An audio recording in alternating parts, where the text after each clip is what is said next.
Here we go. Get all those pretty faces. I gotta take a picture. I love getting everybody's faces on there.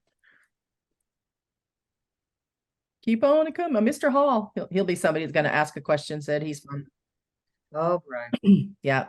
I get a lot of my folks that really ask great questions. So I go, okay, let's see what they're gonna say.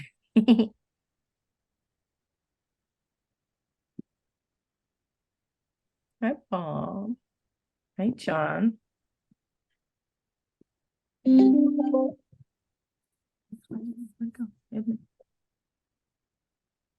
Okay, go ahead and roll the sizzle reel, honey.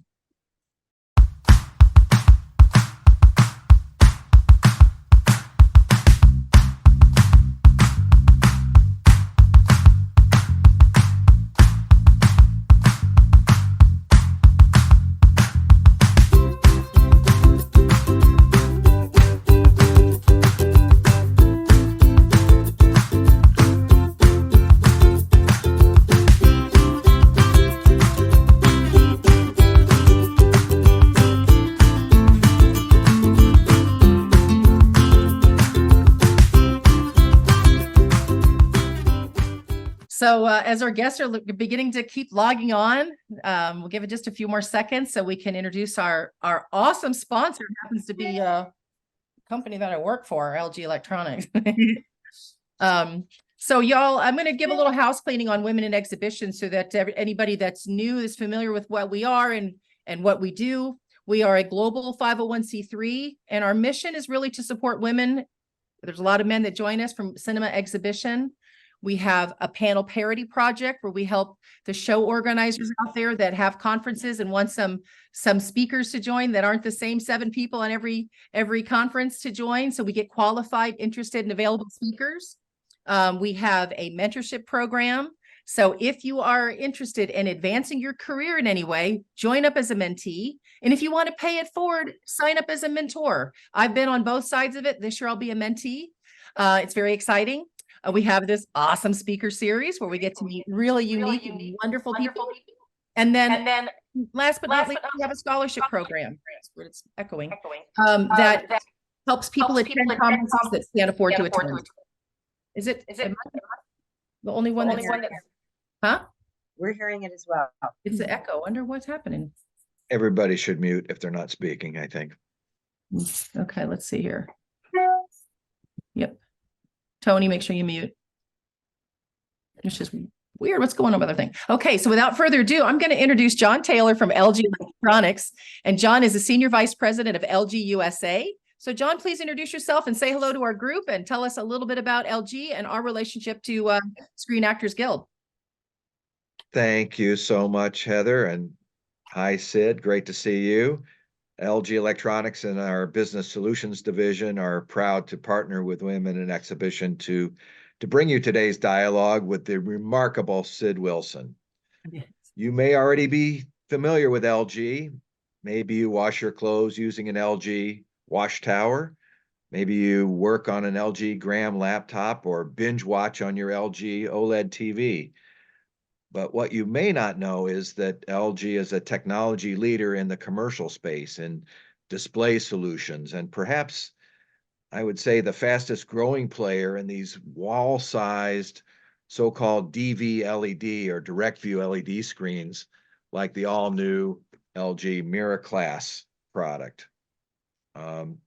Next slide, please. There we go. Oops. We're at LG, we're really proud that SAG-AFTRA Foundation chose the LG Mirror Class as the centerpiece of the incredible new Tom Hanks, Rita Wilson screening room that's in the Meryl Streep Center for the Performing Artists, opening later this year. Now, I don't want to turn my 3 minutes of fame into a big commercial for LG today, but I just want you to know that we're here for you with a range of world-class innovations that will really take the movie theater experience to the next level. On behalf of all of us at LG, we hope you enjoy today's program as much as we enjoy bringing it to you. Heather, back to you. Thank you, John. All right, everybody. Now y'all know a little bit more about LG, and we are working with Sid. So this was really exciting, and why we thought it'd be a great opportunity for us to come and support this particular speaker session. So without further ado, y'all, this is Sid Wilson. She is the Executive Director of Screen Actor Guild Foundation, and we're going to learn a little bit about her personal and professional journey. She's going to tell us a little bit what it's like to run this amazing foundation, which is, I'm sure you'll know, unless you sleep without the news being on ever, you're going to know there's been quite a bit of stuff going on in our world in regards to the strikes. So without further ado, Sid, welcome to Women in Exhibition Speaker Series. Would you please tell us a little bit about your childhood? Where'd you grow up, and what do we need to know about Sid? Well, first of all, thank you for having me. I am the last person who usually does these kinds of things, but Heather can be very persuasive, I would say. I'm happy to be here and talk about, what's going on with the foundation and how we play a part in this industry. To tell you a little bit about myself, I was born in Hollywood, one of the few people who can actually say born in Hollywood. I was raised in the San Fernando Valley at a time where the San Fernando Valley was orchards and farms and ranches. And I grew up at a time where we didn't lock our doors. We woke up in the morning, the parents sent us out into the world and said, see you at dinner. And so we had the freedom to really have an incredible experience as children. And I think that has been a part of formulating me as an adult and as a business person.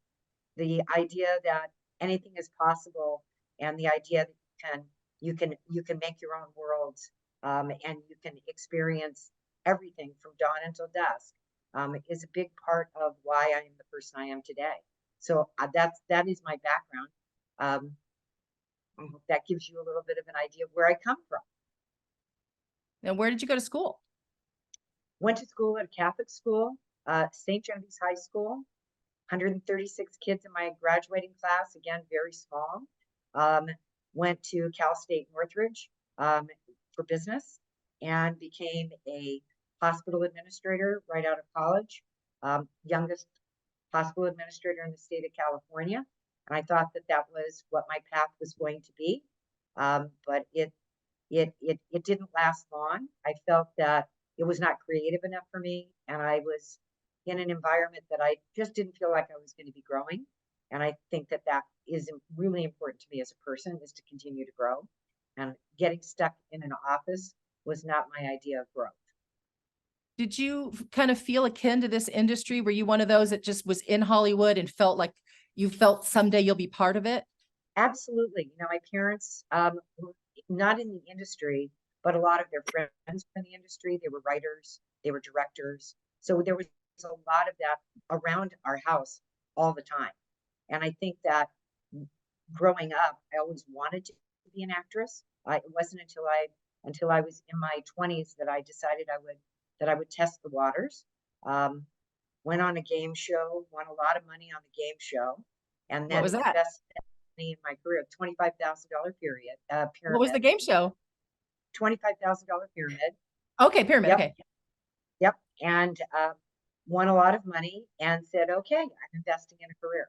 So I became a commercial actress, had a couple of national commercials and some success, did print modeling as well. But again, found that was not enough of a challenge for me. Yeah. And wasn't really where I thought I wanted to be.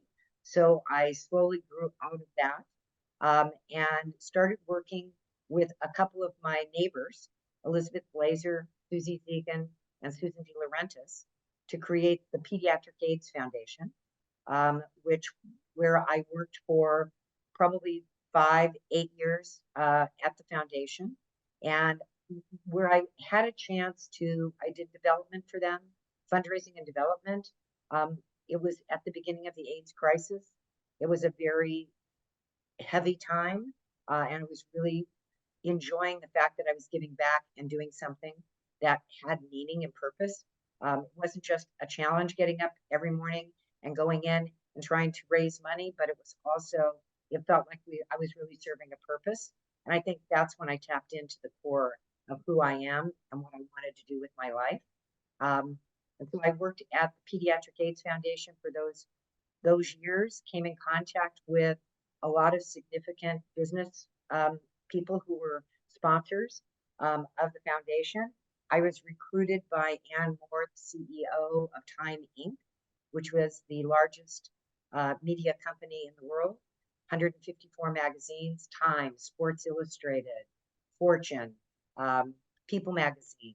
So I was recruited by Ann to create a division for entertainment marketing. That was a way for those magazines to get involved in the entertainment industry, tie into the entertainment industry. And I also developed several platforms for philanthropic giving for each one of those magazines. So this philanthropy is kind of in your blood, right? You really took a kin to it and Is said, if I'm doing actually, something good. Yeah. yep. So when I went to work at Time Inc., it gave me the opportunity to have the millions of dollars from those companies as well as their advertisers to invest into the Hollywood community.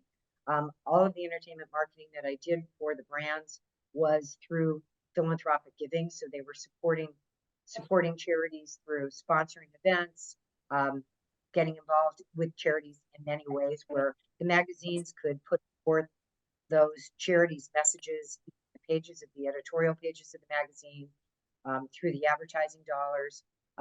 I was with Time Inc. for 20 years. I Wow. was with the founding editors of In Style magazine, which is where I spent a significant amount of my 20 years at Time Inc., building that brand from a launch all the way until I left the magazine, and I ended my career thinking I was going to retire. Yeah. When I retired from Time Inc., I floated around in my pool for, I think, maybe about a year. And I said, I'm not for retirement.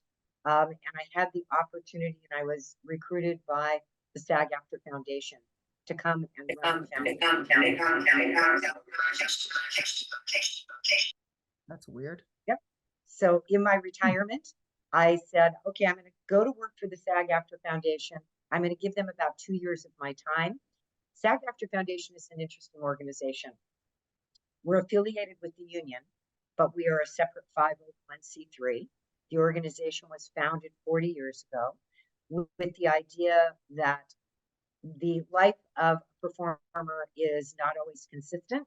And there are times when you can be on a hit TV show for 5 years and then not have another job for 10 years. And so it's a very up and down career. And the foundation was created to be a safety net for performers. So we represent actors, singers, dancers, stunt people. So 160,000 members, Screen Actors Guild, and SAG-AFTRA. And so we're a foundation that supports them financially through hard times. So we have emergency financial assistance that we give. We give, I think, probably about $800,000 a year in emergency financial assistance. We have scholarships. We have health premium, helping them pay with their health premium assistance. But we also created, rather than just giving people money, we wanted to create opportunities for them to build their careers, build their businesses. Actors often are not, they're very creative people. They don't understand that they have to operate as entrepreneurs, as independent business people. And so the foundation was originally created for safety net and financial support, and we developed in the early 2000s, we developed into providing programming. So we provide about 1,500 programs, free programs a year, ranging from how do you run your business, how do you market yourself, what's the latest in technologies. We have computer classes. We have casting access, where we give actors access to casting directors that they may not normally have through the course of their career. We have screenings and Q&As, panel discussions. These are all to support actors throughout their career, in the highs and the lows and in between. So when I joined the foundation, I thought this was going to be a quick 2-year turnaround. The foundation had been, I think when I joined, they were 30 years old. They had not really They survive on grants and donations, solely on grants and donations. All the services that we provide are free to our members. And they had not done any marketing or brand development of their brand. So we were this nonprofit organization that was serving, I think at the time we were serving about 20,000 members a year who were coming through our programs.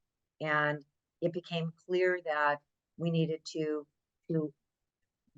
shed a little light on the brand. They were doing incredible work, and the actors that were using their services knew about them, but no one else in the industry knew about them. Had been exposed to them when I was at People magazine because we supported the SAG-AFTRA Foundation, but otherwise there are very few people that really knew what the foundation was doing. So I was brought on because of my marketing expertise to try and figure out how to develop the brand so the brand could stand with the other nonprofit organizations in the entertainment industry, toe to toe. And the Actors Fund had been around for 100 years. The Motion Picture Television Fund had been around for almost 100 years, and the SAG-AFTRA Foundation didn't really have a profile. So when I joined in 10 years ago, I think I've been here just 10 years. I was originally going to be here for 2 years. I committed to 2 years, and I found that it was such a fulfilling and challenging career. It will probably be my legacy. And I thought my legacy was going to be my time at the Pediatric AIDS Foundation. I thought my legacy was going to be at my time at Time Inc. And I now understand that this has eclipsed that. We're touching so many lives. We have about 48,000 members who come through our doors and participate in our programs and services every year. We have 160,000 members, so I feel we still have a long way to go, but we have created and developed incredible programs. We have beautiful facilities in Los Angeles and New York. John touched on that just a little bit. In New York, we have the Robin Williams Center, which is a 154-seat theater. We have where we do screenings and Q&As. We do about 185 screenings a year in that facility for our members. And then we have the cast come in and do Q&As. We do screenings of films, television shows. Those members come in and participate in those programs at the Robin Williams Center. We also have voiceover labs with state-of-the-art equipment, voiceover labs, on-camera labs, computer labs, where they can actually come in and be learning in those facilities. In Los Angeles, we had some pretty run-down facilities, and 2 years ago, our board agreed that it was time to up the ante in Los Angeles, and we are in the final stages of building the Meryl Streep Center for Performing Artists. It's at 5757 Wilshire Boulevard, right at the base of the Hollywood Hills and Hollywood sign. The facility is a 15,000 square foot facility, and again, with Tom Hanks and Rita Wilson screening room, 150 seats. We have voiceover labs, on-camera labs, computer labs, and classrooms for all of our programs there. So what started 10 years ago as a 2-year project, I am just now getting to the point where I am feeling like we are really fulfilling what my goals were when I first came. And it's a very exciting time for us. How did you get your big A-listers to come and give you guys some serious donations? You, Meryl and Tom and some of these other names that you mentioned. How did you go about getting them? I'm going to say this, and it's almost embarrassing to say, but when I first came to the foundation, I had been used to dealing with organizations that had a lot of support from the Hollywood community. Okay. And so when I came to the foundation, I said, let me see your database. They said, we have 154 people on our database. And I said, okay, so I'm going to start building a database. So as I started building the database one day in the office, we were in the basement of the building. There were no offices. It was just one big sweatshop of a room. It almost looked like a telephone call sweatshop. And somebody rang a bell, and I stuck my head out. I said, what is that bell? And they said, we just got a $1,000 donation. And I was like, wow, okay. And they said, this is the biggest donation, single donation we've ever received. Oh boy. I said, oh my God, I have some problems here. You didn't say hold my beer, and you yeah, I basically said we have a long way to go. The foundation had been very stable and had been operating incredibly well, and had not needed to go out into the general community. They were operating from grants, primarily from industry grants that they were receiving. And so it became really clear that that was going to be my focus. So 10 years ago, we started building our Actors Council. George Clooney, Helen Mirren, and Tom Hanks were the first three that agreed to be on our Actors Council. I went to them, explained the situation, kind of talked about the fact that, you know, every actor starts at the bottom, and every actor has had to struggle to get to where they are. There are very few that haven't. And so it became my responsibility to make sure that the successful people in our industry understood how important it was to care for their own. Somebody gave them a hand up, and they needed to be able to be there to give the hand up to someone else. So we created the Actors Council that now is comprised of 25 major actors in our industry. We created an Entertainment Industry Council. The studios, the networks, who all make money off of actors, should also be supporting these actors at every point in their career. You know, we're a petri dish.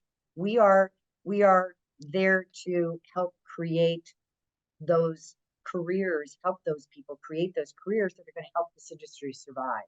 So putting back into this pool of talent, I think, is a real responsibility. So it started with the Actors Council and the Entertainment Industry Council, where we started getting some traction. And it really wasn't until COVID hit. And when COVID hit and we started running statistics as to how long it was going to last, how many of our 160,000 members were going to be out of work and were going to be in need, it became clear to me that I couldn't start raising money, $10,000 here, $100,000 there. So we put together a program, and I picked up the phone and started calling our Actors Council members and said, I need $1 million. We raised $9 million in that round during COVID, and we're able to help thousands of actors. But that was just the beginning. We came out of that thinking, okay, the industry is now going to be stable, and we are going to be able to move forward. And we started making plans for the Meryl Streep Center. That was in development. And when the strike hit, it was a double blow. I mean, people still had not really recovered. Many actors, I will tell you, we have probably 3% of the acting community are the high earners. Yeah. That earn millions. Another 4% are the people who earn enough that they don't have to have second jobs. So that's 7% of 160,000 people. The rest of those 160,000 actors have second and third jobs, bartending, Ubers, waitress jobs, teaching jobs. They do everything in the sun. Yeah, so that they can still be in the game and still be a part of this beautiful industry that creates entertainment for all of us. And the one thing that we saw during the pandemic is everyone relied on the entertainment industry a lot during the pandemic because it was our touchstone. And did you find the studios? I mean, are they easy to deal with as in regards, I know you said you're working with Netflix and some others. Are they like amenable to come and support you guys?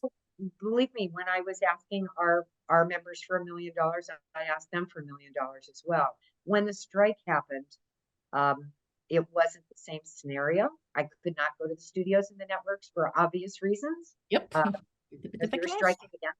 They did not want to support us, which made our plea to our high earners that much more important. Yeah. And we basically one telephone call at a time.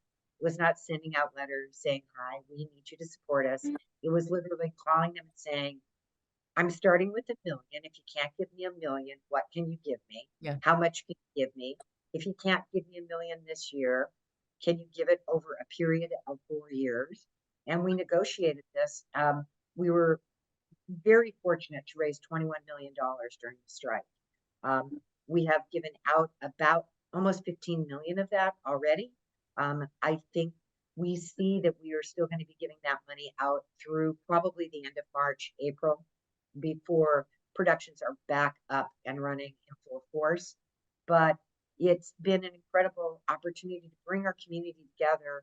We have an incredible president in Courtney B. Vance, who took the presidency just a couple of days before the pandemic hit.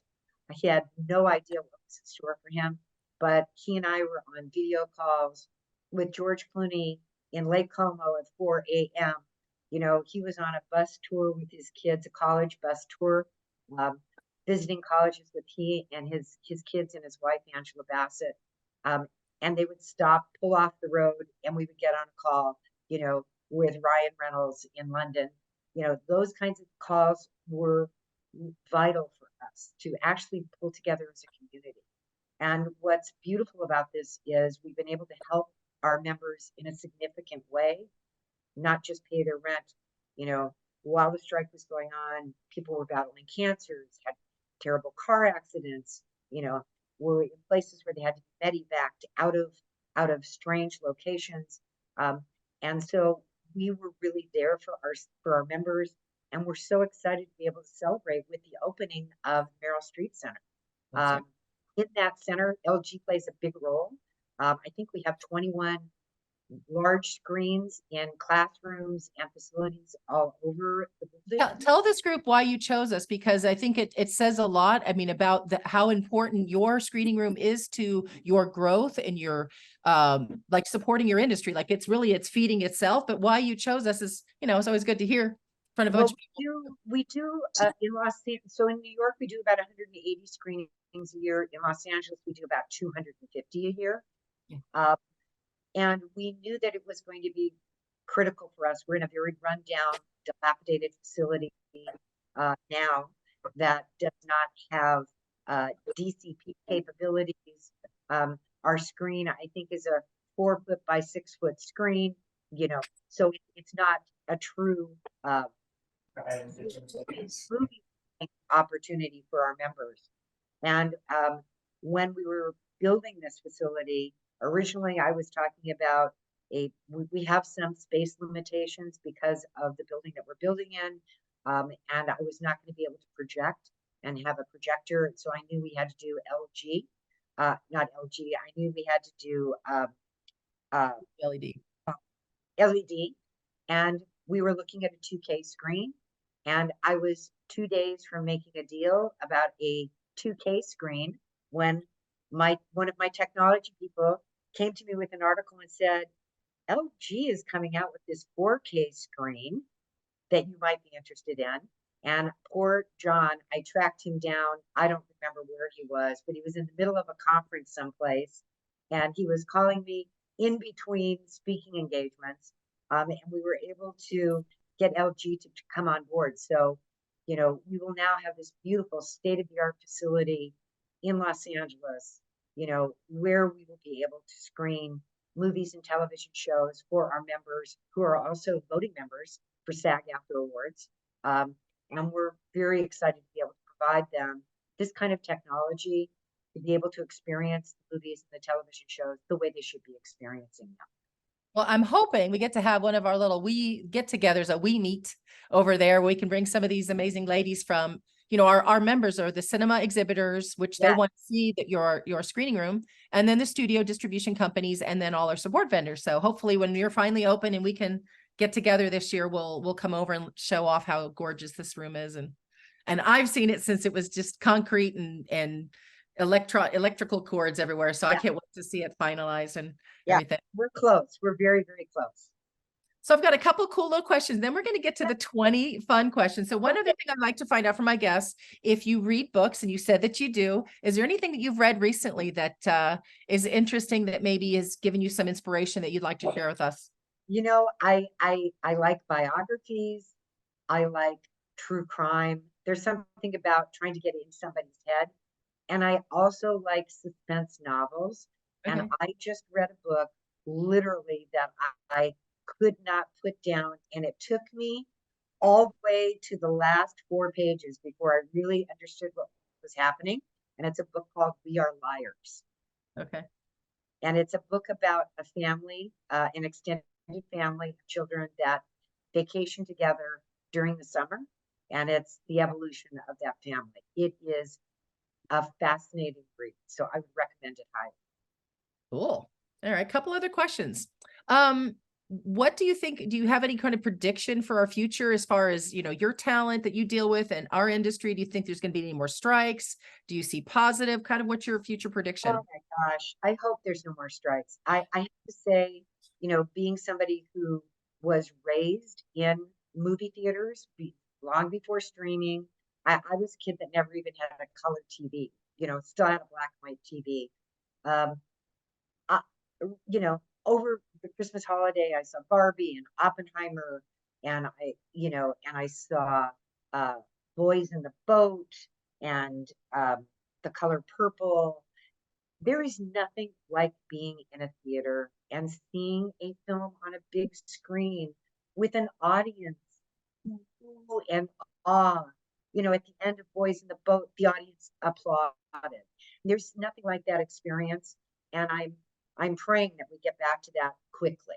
And I think the big push with Barbie and Oppenheimer is a good indicator that we're Tay, right? Taylor Swift. right. Yeah. Taylor Swift, what an experience. So I don't have any predictions, but there is nothing like that experience. And I hope that everybody gets back to that experience because it's so vital. You can see a movie anywhere, but to see it in a theater, there's just nothing like it. Then better. There's really nothing like it. Okay, what's one thing that other people say that you don't agree with? Oh boy, that's look, Noted. politics is not a good subject matter for me because when I hunker in, you don't want to be in a room with me. So I would say politics. I don't have a lot of give. I'm very set in my way and have very strong feelings about what needs to happen with the country in our culture. Okay. All right. Now this is the fun questions, and we go through these round of fun questions, and then I'm going to open up to my audience. They'll either Okay. say hi, they'll ask a question, or they'll tell us something Good. interesting about their company. So, Sid, if you could have dinner with any three people, dead or alive, who would you choose and why? George Clooney, obvious reasons. I mean, having dealt with him so closely these last couple of months, I just want to have dinner with him and not be talking about drama, right? I'd love to get inside his head. I know it's going to sound crazy, and many of you are probably too young to know who Truman Capote is. He's another guy I would love to get inside his head. And Eleanor Roosevelt. I think she was an amazing leader, an amazing woman. So those are the three, probably. Love it. Okay. If you could time travel, where would you visit? I'd like to be an aristocrat in the Gilded Age in Europe. I think that would be an experience that I would love. Maybe Okay. not the corsets, but otherwise, I would love to be in that time. What do you consider is the most interesting thing about you? Oh God, I don't think I'm interesting. What's interesting about me is I've had a very interesting life. My career has taken me in places. I've traveled all over the world. I've met presidents. I've dealt with dignitaries. I've met some of the most interesting people. And I think my life has just been interesting. I don't think I'm particularly interesting, but I have been exposed. I've had the opportunity to be exposed to so many things that I just feel like that's where I am. I mean, when I played on the game show, I played with Michael J. Fox. Who wins the $25,000 pyramid with Michael J. Fox when nobody knew who he was? It was his first year on a TV show. No one knew who he was. Wow. So, yeah, it's an interesting life.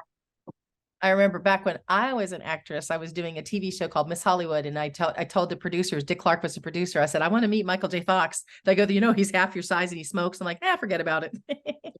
I didn't know who he was. So I said, can I take you home to my kids? Okay. Okay. If you could master anyone's skill, what would it be? I think I would like to race a car. I know that sounds crazy. Okay. I am We get you in a sim. We get you in a racing sim. Everyone's learning how to race on race sims. I'm a thrill seeker. Okay. All right. If your life had a theme song, what would that theme song be? Eye of the tiger. I think I get up every day and I feel I'm able to shed the dramas of the day before, and I kind of put my fists up and I say, okay, what's going to come at me today?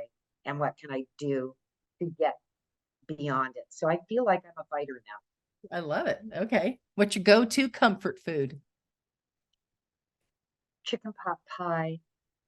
Yeah. There's nothing like a good warm chicken pot pie on a cold day. Oh, I can go for that. All right. What is the most adventurous thing you've ever done? Jumping out of an airplane On and purpose?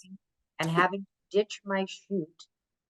So I was skydiving and I had a problem with my chute. I had to take my chute off and then count to 10, 1001, 1002, to 1010, so that the chute that I got rid of was away from me before I could pull my reserve. I would say that was it. Wow. Never jumped out of a plane. That was my first jump and my only jump. Yeah, you just gave me the chills. What's your favorite season? Fall. Oh, okay. You know what? Being raised in California, you don't get seasons. And I think I've done probably 10 to 15 fall foliage tours where I would pick a state and, go to Maine and Yeah. do, a week in Maine during the fall. And each one of those, the fall, the New Hampshires, all of those areas are so different in the colors, trees. I just love fall.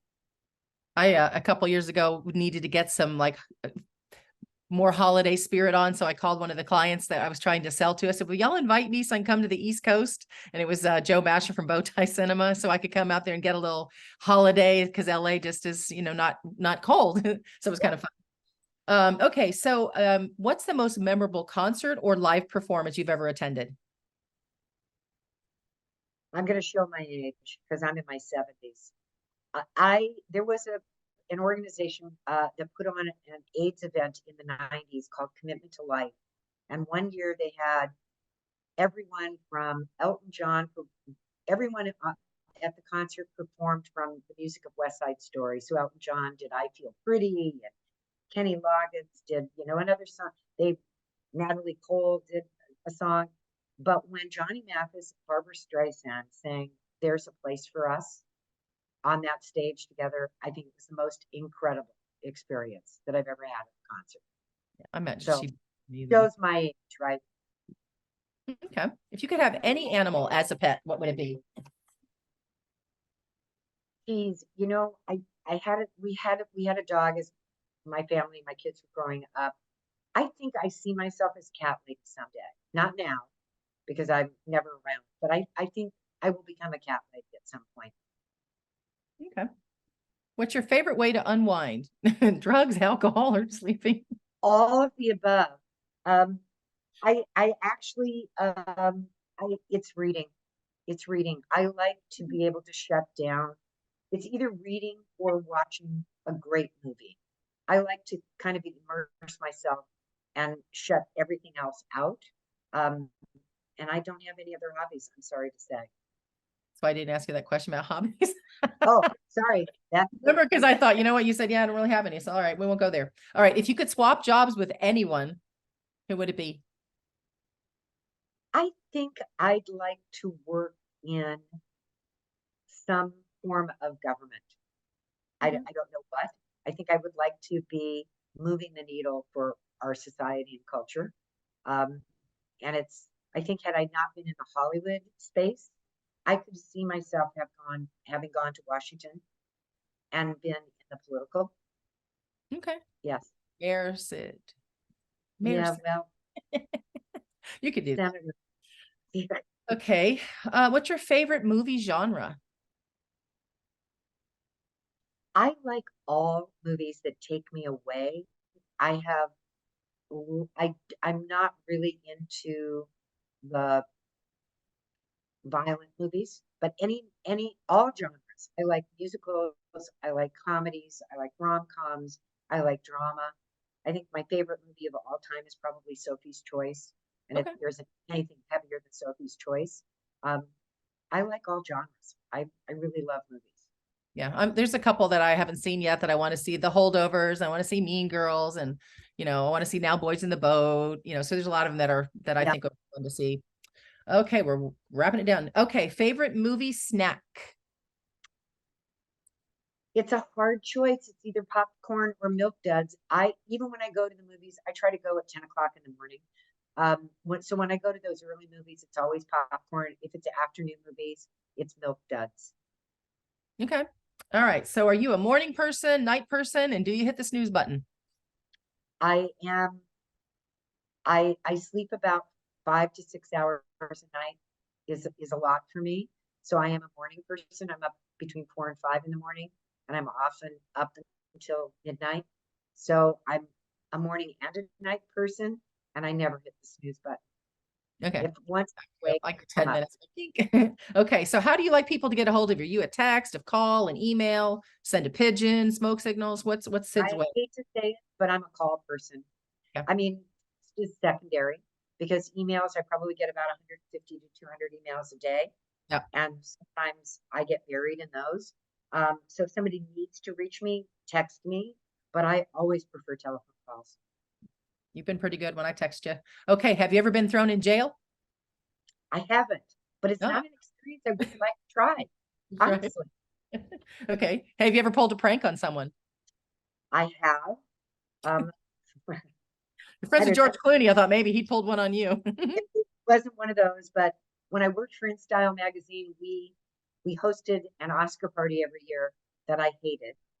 And as every editor got dressed up by the by the the people the designers who provided dresses, I would say I'm not getting a dress.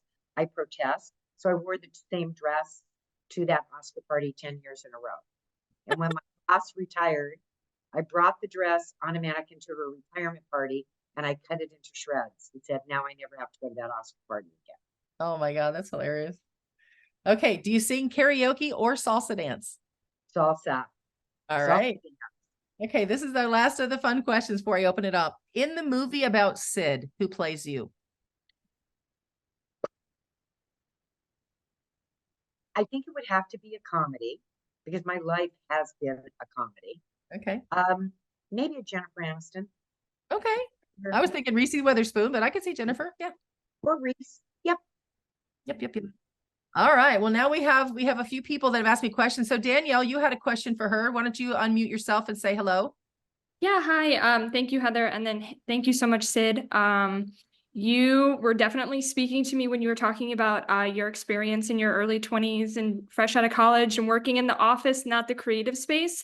So what's something you wish someone would have told you when you were in your early 20s that you now know today? Not to sweat it. You know, it's interesting. I'm in my 70s, and I will tell you that I have a lot of friends that got into a career, stayed in that career for 40 years, and then retired. Don't be afraid to be open to change. I think when I have had crossroads in my life and opportunities came to me, they may not have seemed like the most thoughtful decision to make, but I often jumped at the opportunities just because I thought it would give me new experiences. And I've lived my whole life like that. And I'm so glad that I did. That's beautiful. Thank you so much.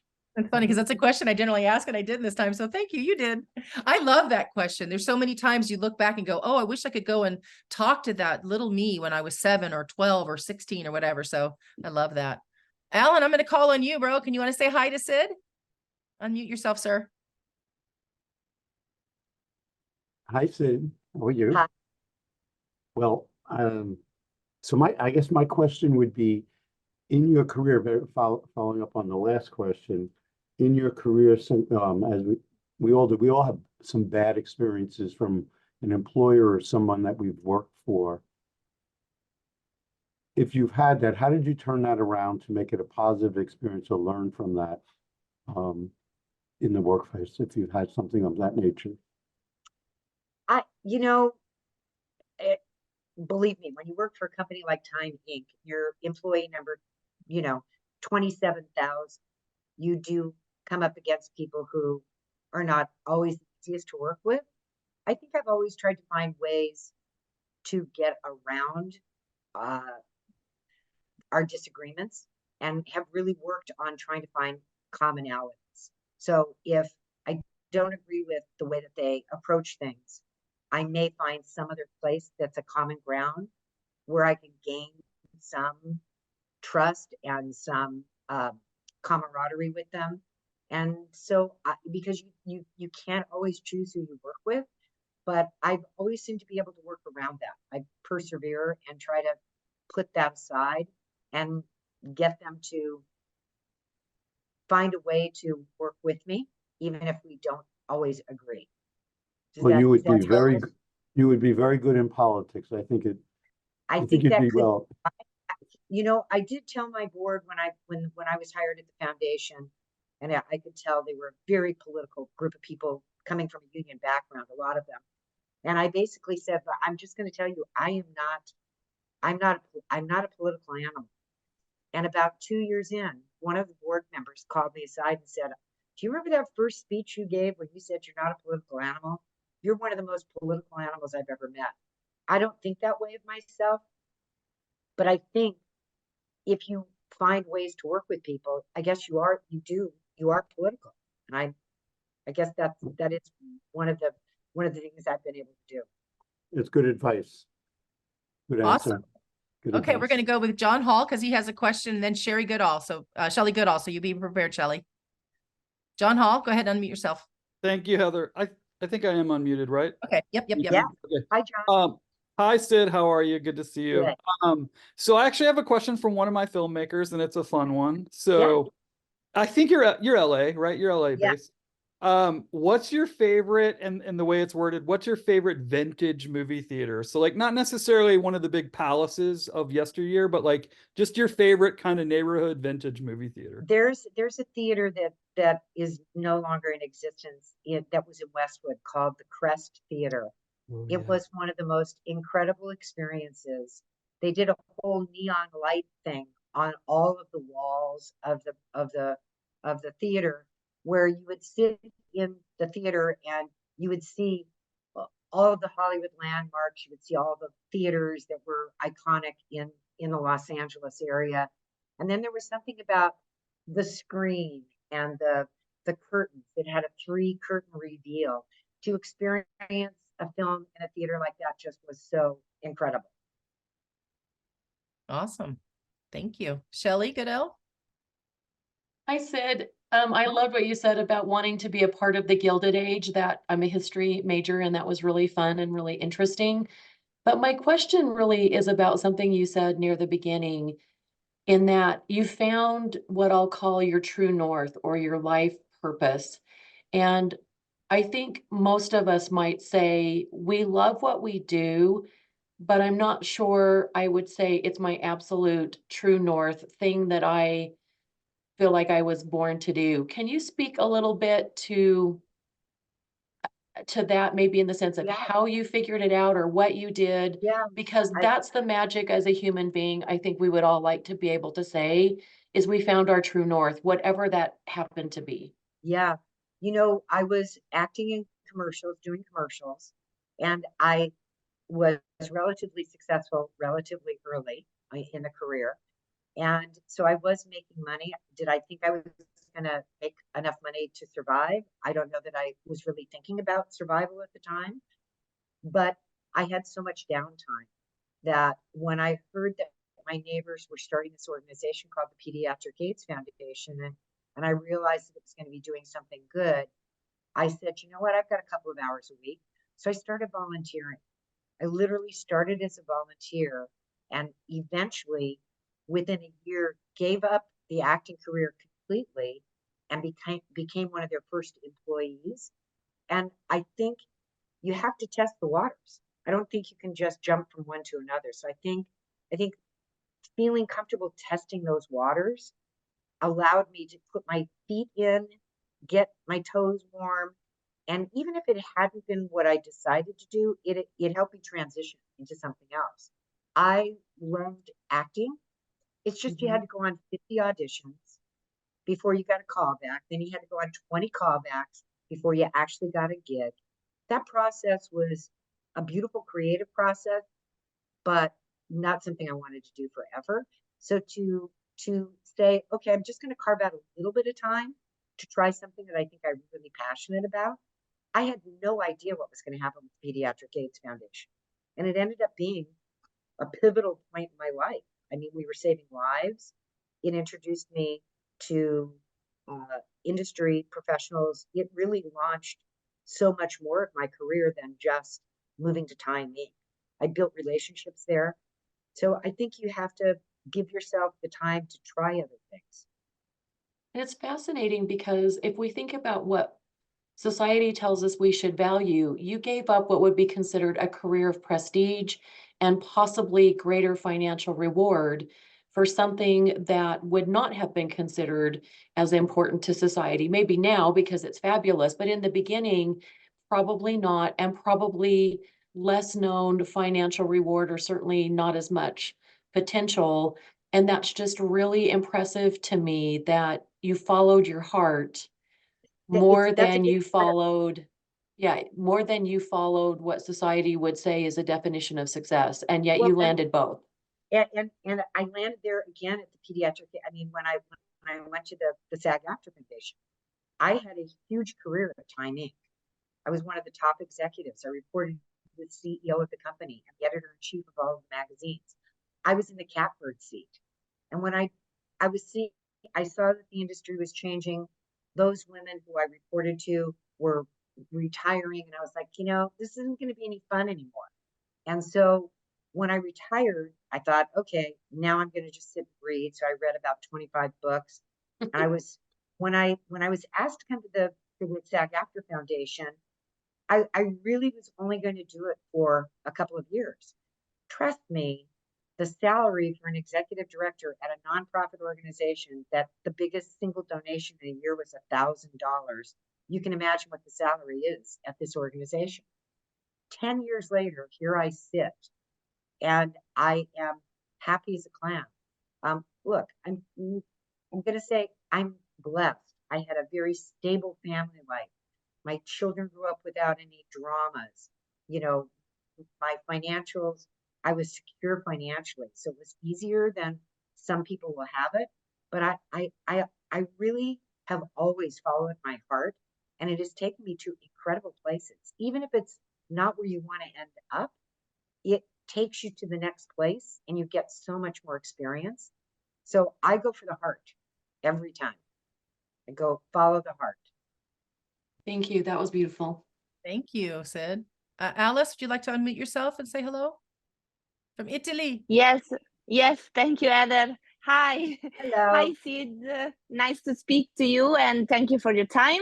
So my question is, speaking about acting and actors, what do you feel about, what do you see about the inclusion of foreign actors in the Hollywood community? And if you have one non-American favorite actor? There's been so much more inclusivity in the last 10 years. It is amazing. We do programming specifically around, parts of the population that don't have a lot of exposure. I think it's getting better every single day. When you see the picture that's being painted, it's just beautiful. I think we all know that this world is not all white, and we know that this world, needs more color than just black. And I think that, with television shows, I can tell you myself, during the pandemic, I never watched I could not watch a foreign film. I could not watch a foreign TV show. But when we ran out of everything else and I started watching these other incredible things that you could see that were from foreign countries, and they may have been dubbed, and the lips may not have moved at exactly the same time and place, but there are incredible people out there. And I think that this has exposed all of us to be open to more of this. Mm-hmm. And I don't have Great. any one person in particular. I just feel like we're getting there. We're slowly growing to a place where it is the bigger world. It's not just Hollywood is the only place where you're going to find talent. Yeah. Thank you very much. Thank you. Okay, Emma, would you like to say hi? Yeah, can you guys hear me? Yes. Hi, Emma. Awesome. Hi. So I'm actually graduating from CSUN business this semester in May. So it's kind of fun when you mentioned that. I guess my question would be like, looking at me now, how you were right when you graduated, do you feel like, because you said you follow your heart, which I feel like I think we're similar in that aspect. Is there any like decision that you would have made with your heart that you think like, I guess like, if you made a decision with your heart and you weren't for sure about it, was there something like you kind of, what logic did you put right out of college that you like into a position, I guess? So look, having a business background has been an incredible opportunity for me. I mean, I couldn't do what I do without that. Every single job that I've had, having that business as a base has been really important.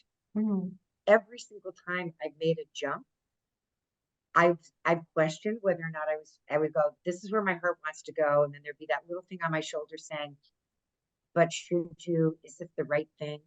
I have found every single time I took the jump, even if I was getting it over my head.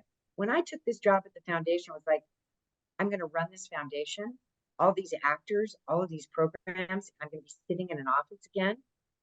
But there's something about the challenge it's the challenge that I find inspiring. And I think I've learned that you can try something and there's nothing wrong with saying this wasn't the right thing for me. You know, there are so many opportunities for people that are willing to work, that are smart. You can, if you don't, we all make mistakes. And we all make bad choices, but you got to learn from them. And when you learn from them, I just had to go into each one of these things saying, it could be the wrong thing for me, but it feels right. So I'm going to get in it, give it all I've got. And if it doesn't work, there's nothing lost. There's still experience gained from it. You gain that. Just Thank go you. where your heart tells you to go. Definitely. Thank you so much. Okay, we're going to go for Misha and then Sandy. Do you want to say hi after Misha's done? Do you have a moment? Sandy, will you be okay? Okay, so Misha, why don't you go next and then I'll call in Sandy. Yeah, thank you, Heather. Misha Haramia, Entertainment Practice Director with Henderson. Hello. I've recently, enjoyed your talk and learning about you. I recently joined a charitable foundation as part of the board. Any tips for reaching out to folks and everything about why it's, about getting involved, either through donations or donating their time with some of the work that you've done with some of the charitable foundations? I believe you said the AIDS Foundation, if I heard you. Thank you. So is your question, as a board member, what guidance can I give you? Yeah, guidance about that, about approaching folks other than, let's just say, my 30-second elevator speech, asking for their help. To raise money, you have to freaking be passionate about whatever you're raising the money for. I can't knock on the door and ask somebody for a pencil if I'm not passionate about something. So whatever organization you're involved in, learn it inside and out. I would find the one thing in it that really makes your juices flow and focus on that one thing and tell that one piece of a story. I think people want to get engaged and they want to know how to help. You have to paint the picture for them about the value of the organization that you're representing. And then you have to help find ways for them. I think my marketing background and doing entertainment marketing with the magazines has been incredibly helpful. So when I approach a corporation for money now, right now I'm in the middle of pitching a TV show to someone because I see that this is a stream of income that would be incredible for our foundation and set us up for many years to come. So in going to that network or streamer, before I go to them, I know that I have the passion about what the foundation is doing. I had to find what was the win-win for them. What is the reason they would give us the money versus giving it to someone else? And I think everybody wants to give, so you have to show them how they can give, and you have to tell them why it's important for them and what they get out of it.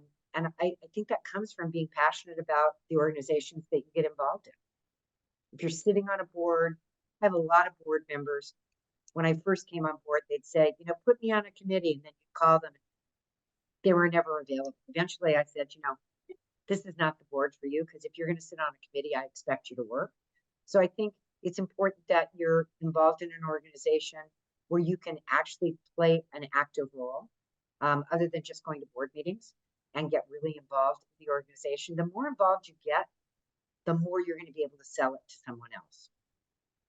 Is that helpful? Agree. Okay, so we've got two more and then we're going to have to wrap up. So we have Norma, then we'll have Victor. So Norma, would you like to say hello? Yes. Hi, Sid. Hi, Heather. Hi, Hi, Lee. Norma. Hi, everybody. Sid, I actually don't have a question. I just have a statement. Yes. Thank you.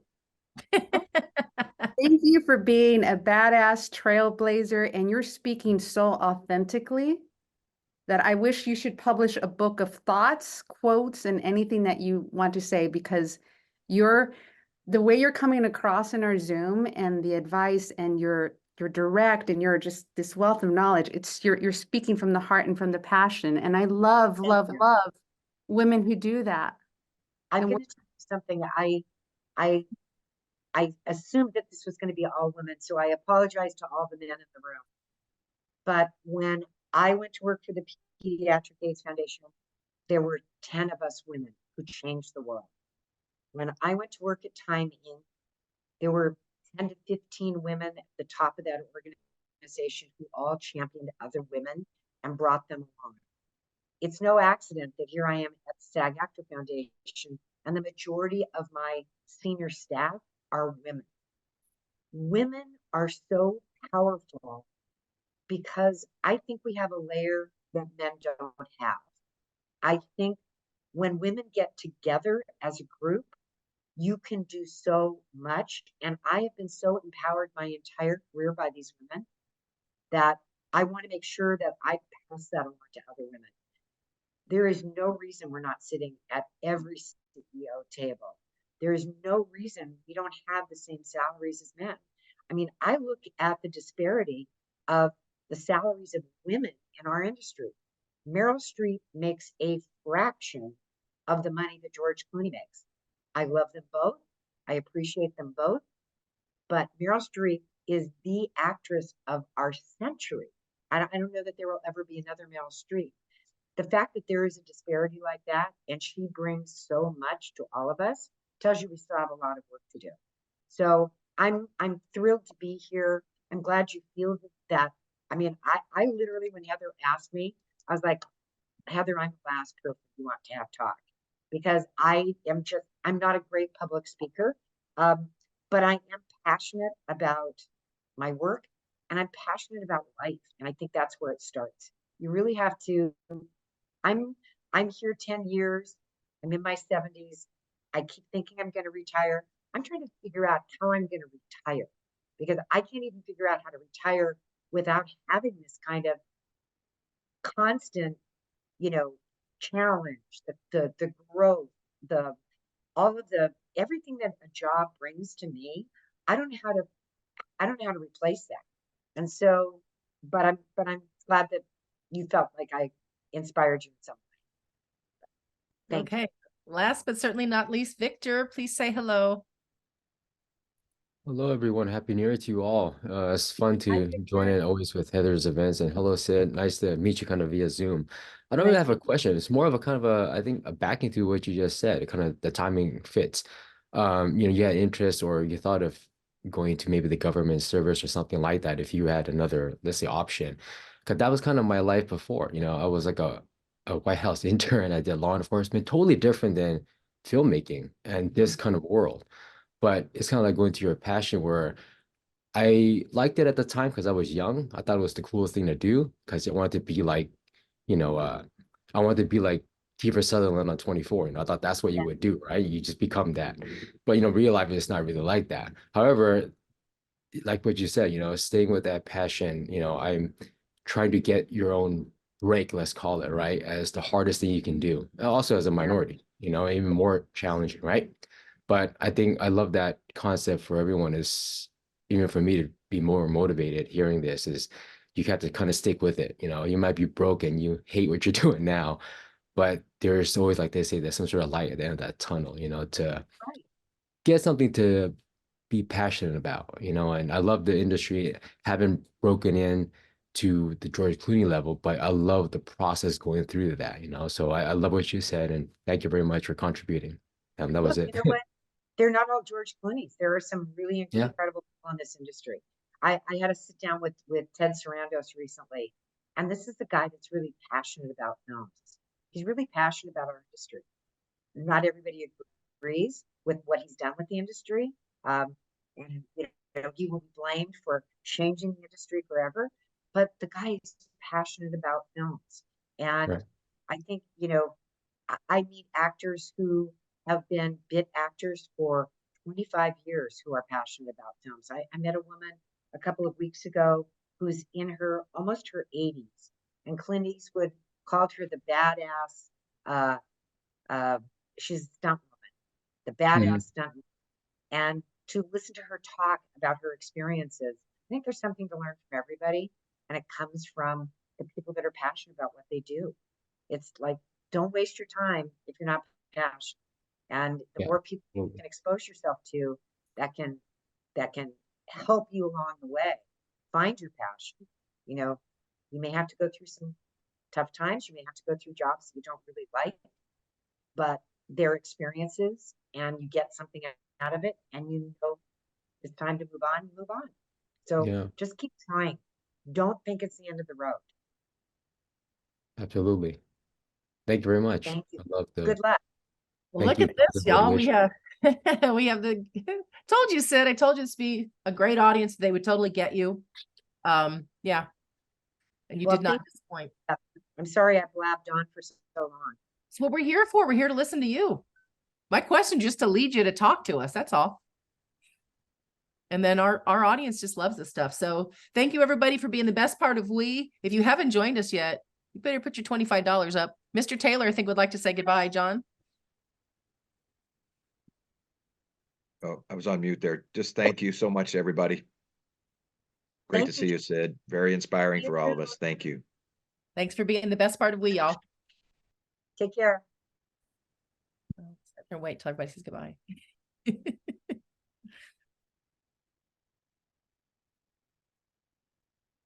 Thanks, Heather. Take care. Bye. Bye. Bye. Hey, everybody.